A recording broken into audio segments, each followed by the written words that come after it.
Okay, so let's say I want to end my weaving here. You could go a little further up, probably to here, but it's going to be really tight when you're using these tapestry needles that they provided. If you have your own tapestry needle or you go to Joann, let's see if I can find it. You could use something like this. It has a dull edge, and it's a little thicker than a sewing needle, but it would help you get further up if you wanted to do that. And I think they're like $1 there. Anyways, let's say I wanted to finish it here. I'll show you how I finish the bottom and tops of my pieces, which is called twining. And we'll do 2 passes. It's 2 full passes. So I'm going to measure 4 times across. 1, 2, 3, 4, and then let's just give ourselves extra. Cut that off. And this is your warp thread, if I didn't say that before. All right, so what you're going to do with your warp thread is you're going to take one of the ends and pull it between the first and second of your warp threads on here. So you can see I have that going in between the first and second warp thread. I'm going to take the ends, pull them together so that we find the center. So the center is around that first warp thread. Then I'm going to leave the right down, the right side of the twining. Then I'm going to take the left end and I'm going to put it over the first warp thread under the second.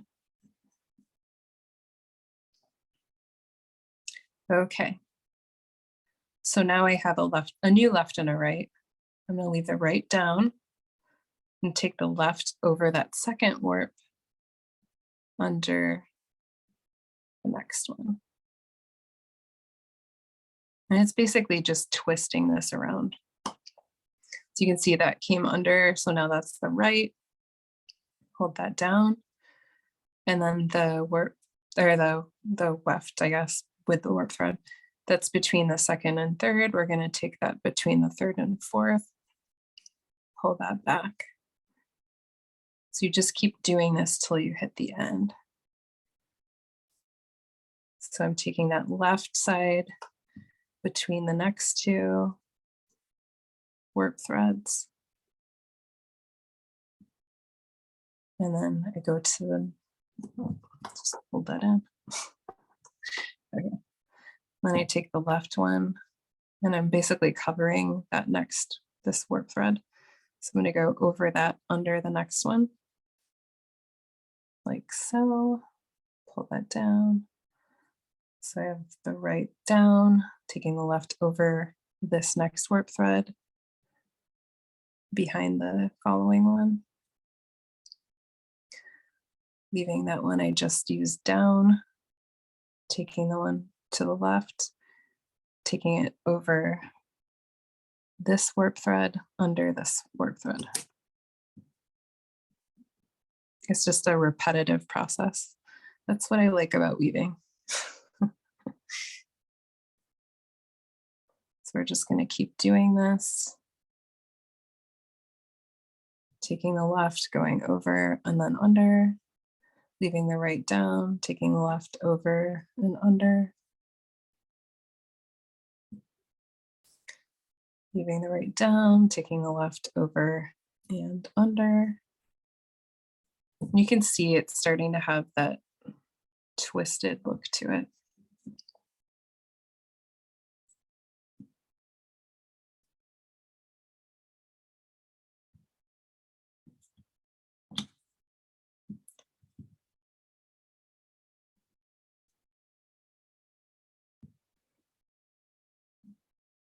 So once you get to the end, okay, so I'm at the end, the right stays down, left goes over, and then under the final warp.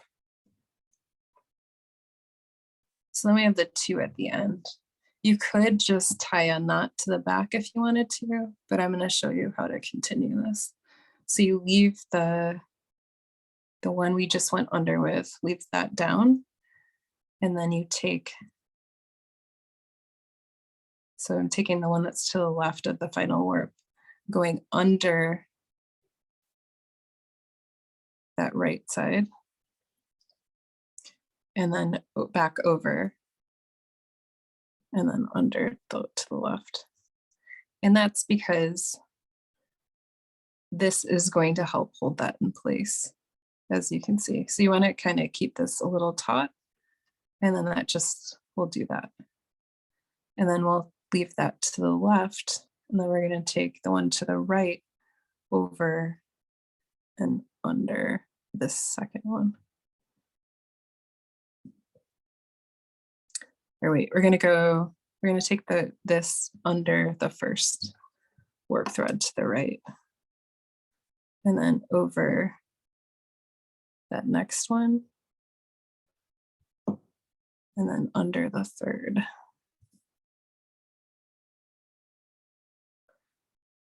And then you'll have the one to the right go over that third warp thread under the fourth, going to the left. And you'll just keep doing it. It's just the opposite of what we were doing before. So you're taking the right over and under instead of the left when you go back. So you can see I'm taking this, going over this warp thread under that one. And then I'm taking this, or weft, I guess, because it's our weft what we're weaving. And then I'm going to take this right here, go over this one under that, and just keep continuing that.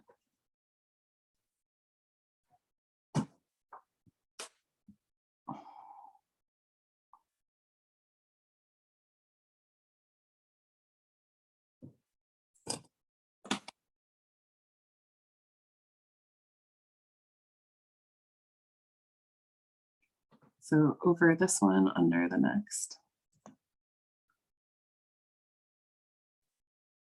And then the left stays down, taking the right over and then under.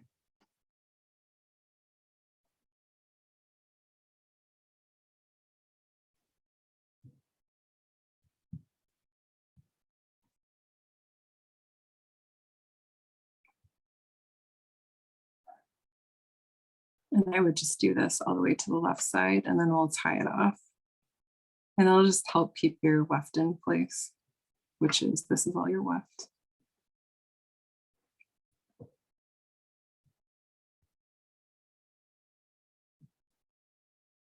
And you're just going one at a time with these. So basically taking this in between the two to the left,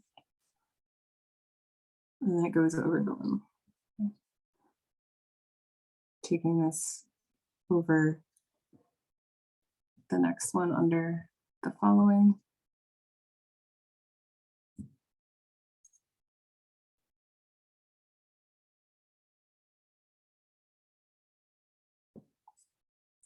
Weaving this one down, taking this one over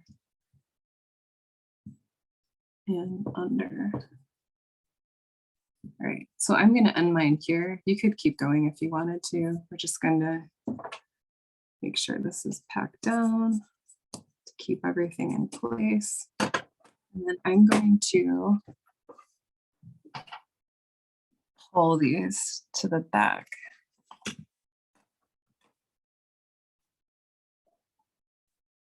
Like so. You can see all this, all of our ends on the back. And then I'm just going to tie a knot to lock these in place. So I take both of them together and just tie a knot.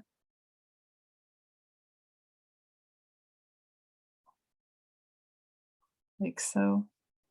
And then you just want to make sure it's as close to the piece as possible. Like that. And then I can just cut this off. All right, so we finished the top part. So everything should stay secure. So next we're going to take out the spacer to give ourselves some room, moving those warp threads around. So everything should be staying in place because we had that beginning part and this end part. And then next, we're going to cut these off, the side warps off where we tied them down through the holes.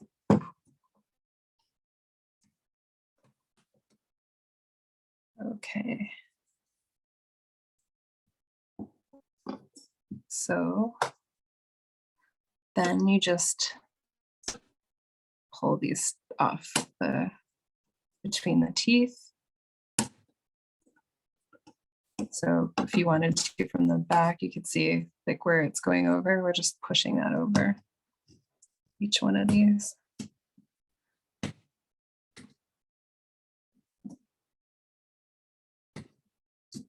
You could also cut them if that's preferred by you. And then the bottom should just come off. Reuse this loom side. So then to finish this part off, what you want to do is you can trim any of this excess.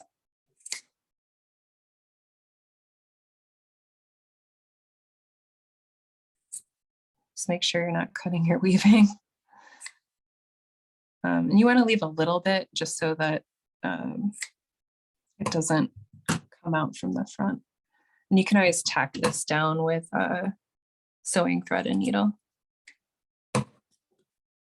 So now we have all these loops down here. We don't want to look at that. So we're going to take these and tie them together. So the first and second loop, tie them together. You can double knot it. So 1, 2, and you can also tack this in with sewing thread and a needle. Then I'm going to take the second, or it's the third and fourth, and do the same, tie them in a knot. And then another knot.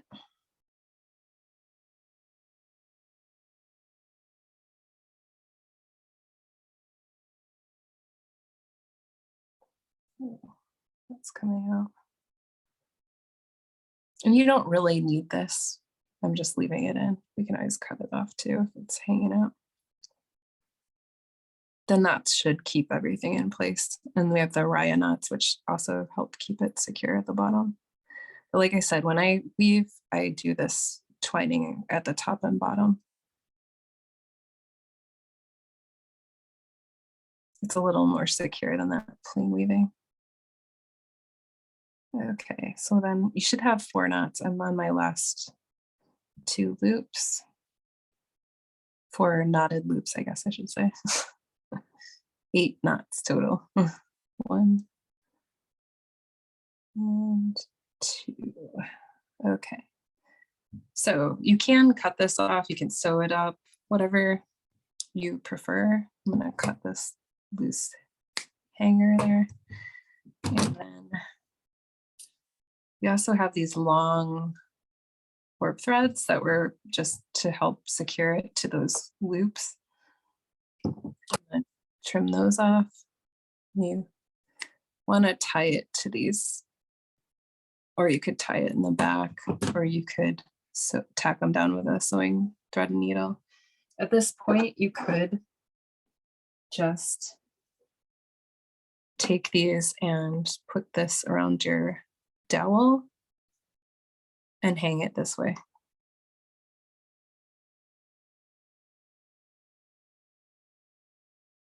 If I can get this.